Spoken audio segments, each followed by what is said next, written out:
Très peu d'élus aujourd'hui dans l'hémicycle pour un débat on ne peut plus délicat quant à l'avenir des Guyanais. Et pourtant, le projet Montagne d'Or fait parler de lui avant même le début des questions-réponses. Moi, je suis défavorable. Nous sommes contre ce projet. Nous l'avons dit plusieurs fois. C'est un projet écologiquement aberrant.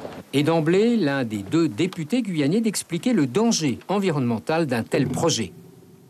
Renoncez, monsieur le ministre, à cette folie meurtrière qui va déverser en pleine forêt amazonienne chaque année, je dis bien chaque année, 3300 tonnes de cyanure, 3000 tonnes de chaux, 100 tonnes de nitrate de plomb, 1800 tonnes de bêta-bisulfite de sodium, 60 tonnes de sulfate de cuivre, 84 tonnes de soude et 24 tonnes d'acide sulfurique. Il est hors de question qu'ici, à 10 000 km, on décide pour eux.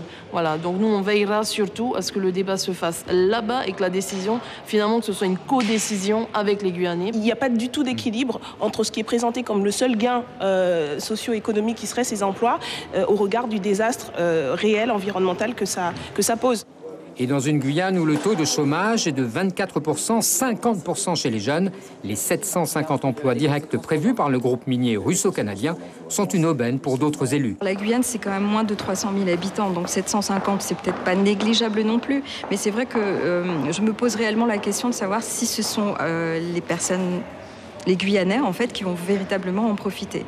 À Saint-Laurent-du-Maroni, capitale de cette circonscription, plus de 70% de la population en âge de travailler est inactive. Il faut leur fournir du travail tout de suite, pas dans 10 ans, par d'hypothétiques projets non financés.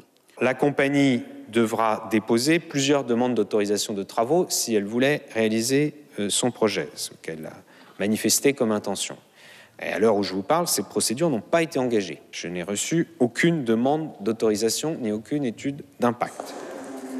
Il faut désormais pour ce projet obtenir l'aval du gouvernement, et ce, d'ici fin juin 2019. Suivez l'info sur Guyana Première, télé, radio et Internet.